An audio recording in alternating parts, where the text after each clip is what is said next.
ഈ കാര്യം ശ്രദ്ധിച്ചാ കേരളത്തിൽ ഇപ്പൊ കുറെ വർഷങ്ങളായിട്ട് എത്ര ഫാസ്റ്റ് ഫുഡ് സെന്റർ ആണ്? ഓ, എല്ലായിടത്തും ഫ്രൈഡ് റൈസ്, ചിക്കൻ, മന്തി, അൽഫാം, ഷവർമ, ഇതൊക്കെ ഉള്ളൂ. നല്ലൊരു നാടൻ ഊണ് കിട്ടണമെങ്കിൽ എന്ത് പാടെന്നറിയോ?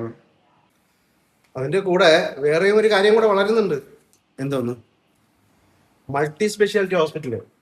എത്ര മൾട്ടി സ്പെഷ്യാലിറ്റി ഹോസ്പിറ്റലാണ് വരുന്നത് ഇവിടെ. ഓരോ ഹോസ്പിറ്റലും പുതിയ പുതിയ ബിൽഡിങ്, പുതിയ പുതിയ ICU, പുതിയ പുതിയ ബെഡുകള്.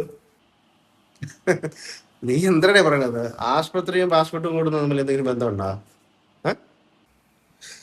ഞാൻ പറയുന്നത് അതല്ല. നമ്മൾ ഇതൊക്കെ കുറിച്ചൊന്ന് ചിന്തിക്കേണ്ട സമയമായെന്നാണ് പറഞ്ഞത്. എന്തിന്?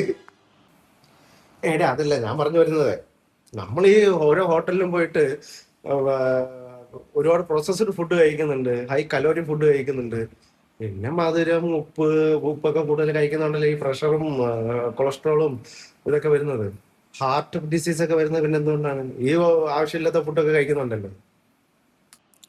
ഇത് ശരിയാണ്, പക്ഷെ അതിന് ഫാസ്റ്റ് ഫുഡ് മാത്രമാണോ കാരണം? ഇല്ല, അത് മാത്രമല്ല, ജനറ്റിക് ഡിസീസസ് വരുന്നുണ്ട്. പിന്നെ അതുപോലെ തന്നെ ഇപ്പൊ നമുക്ക് വ്യായാമക്കുറവും നമ്മുടെ ഉറക്കക്കുറവും നമ്മൾ കഴിക്കുന്ന മറ്റ് ഭക്ഷണശീലങ്ങളും അതൊക്കെ ഉണ്ട്. അപ്പൊ ആശുപത്രിയുടെ എണ്ണം കൂടുന്നതുകൊണ്ട് മാത്രമല്ലല്ലോ രോഗങ്ങൾ കൂടുന്നത്. ഇല്ല, അത് മാത്രമല്ല, ഇന്ന് പോപ്പുലേഷൻ, പിന്നെ വയസ്സായ ആൾക്കാർ കൂടുതലുണ്ട്. പിന്നെ എല്ലാവരുടെ കയ്യിലും മെഡിക്കൽ ഇൻഷുറൻസ് ഉണ്ടല്ലോ. അപ്പൊ എന്തായാലും പെട്ടെന്ന് ഹോസ്പിറ്റലിൽ പോയാൽ കാശൊന്നും വേണ്ടല്ലോ. അപ്പൊ അതും ഒരു കാരണമായേക്കാം. യഥാർത്ഥത്തിൽ എന്നിട്ട് ചോദ്യം എന്താണ്? ഞാൻ ചോദിക്കുന്നത് അതല്ല. നമ്മള് നമ്മുടെ ലൈഫ് സ്റ്റൈലൊക്കെ മാറ്റി രോഗം കൂട്ടിയിട്ട് ആശുപത്രിയിൽ പോയിട്ട് നമ്മൾ രോഗികളെ നമ്മൾ തന്നെ രോഗികളായിട്ട് ആശുപത്രിയിൽ പോയിട്ട് അവരെ ഇങ്ങനെ വളർത്തുകയാണോ എന്നുള്ളൊരു സംശയം വന്നതാ. അങ്ങനെ ഞാൻ ചോദിച്ചതേ ഉള്ളൂ. അതൊരു ചിന്തിക്കേണ്ട ചോദ്യമാണ്.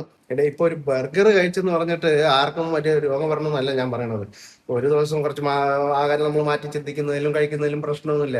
പക്ഷെ സ്ഥിരമായിട്ട് ആവശ്യമില്ലാതെ ആരോഗ്യത്തിന് പ്രശ്നം വരുന്ന രീതിയിലുള്ള ഭക്ഷണം കഴിക്കുന്നതും വ്യായാമക്കുറവും ഉറക്കമില്ലാതെ ഇരിക്കുന്നതും പിന്നെ സമയം തെറ്റി ആഹാരം കഴിക്കുന്നത് 2 മണിക്ക് 3 മണിക്ക് ആ ഒരു രീതിയിൽ ആൾക്കാരുടെ ലൈഫ് സ്റ്റൈലായ അല്ലെ, ഇതൊക്കെ ചേർന്ന് വരുമ്പോൾ നമ്മുടെ ഹെൽത്തിനെ ബാധിക്കും. അതുകൊണ്ട് ഞാൻ പറഞ്ഞതേ ഉള്ളൂ. അപ്പൊ ആശുപത്രി വേണ്ടെന്നല്ല നീ പറയണത്? ഇല്ല ഇല്ല, ഒരിക്കലില്ല. നമ്മുടെ നാട്ടില് ആശുപത്രിയും നല്ല ഡോക്ടേഴ്സും എല്ലാം വേണം, അത്യാവശ്യമാണ്. കാര്യം നമുക്ക് നല്ല ട്രീറ്റ്മെന്റ് കിട്ടണ്ടേ, അതൊക്കെ അത്യാവശ്യമാണ്. ഞാൻ പറഞ്ഞതല്ല. ഇപ്പൊ ഒരു ഹോസ്പിറ്റലിൽ പോയിട്ട് ഒരു ബെഡ് കിട്ടി എന്ന് പറഞ്ഞ് സന്തോഷിക്കുന്ന ആൾക്കാരുണ്ട്.